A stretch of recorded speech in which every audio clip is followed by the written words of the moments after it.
During the time I ran a travel photography account, after every post went out, what was running through my mind wasn't where to go shoot next.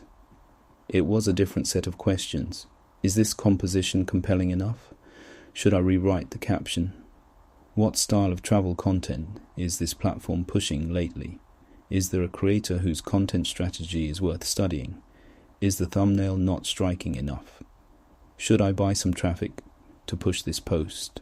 Should I go through the comments on similar accounts to see what people are asking? Those questions were real. I was genuinely thinking through them. And honestly, thinking through them made sense. If you want an account to grow, all of that has to be done.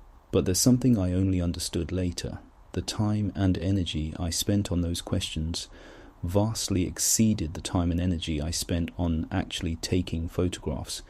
I was running an account about travel, and I was sitting there staring at back-end analytics instead of being on the road.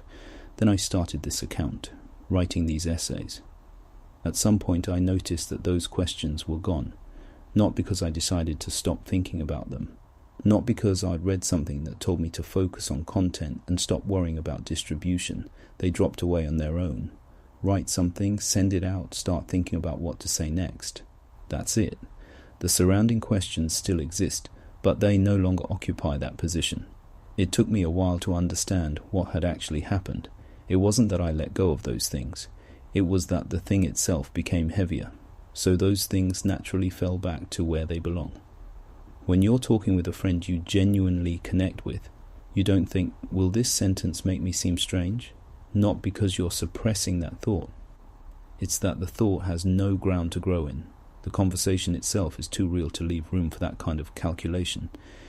Being fully inside the writing is the same. You don't think, will readers like this sentence? You're only trying to get the thing said accurately, not because you don't care about readers, Mal, but because in that moment the thing itself is more real and more urgent than any reaction to it. The surrounding questions don't disappear. Their gravitational pull just becomes small enough that you stop feeling it. Many people say, focus on the content. Don't get too caught up in the data. Don't let distribution logic drive you. This is right, but the advice itself has a problem.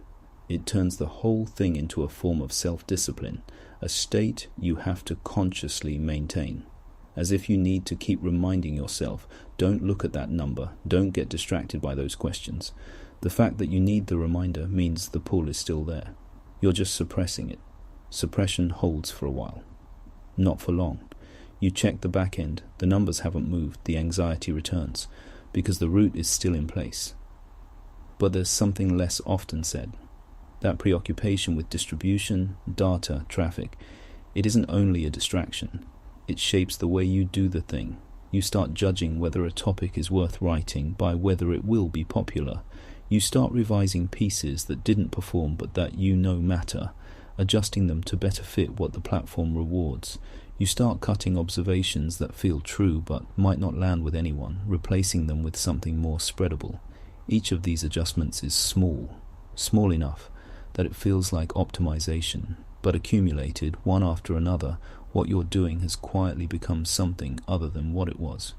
You're still taking photos, still writing, but the place you're starting from has moved.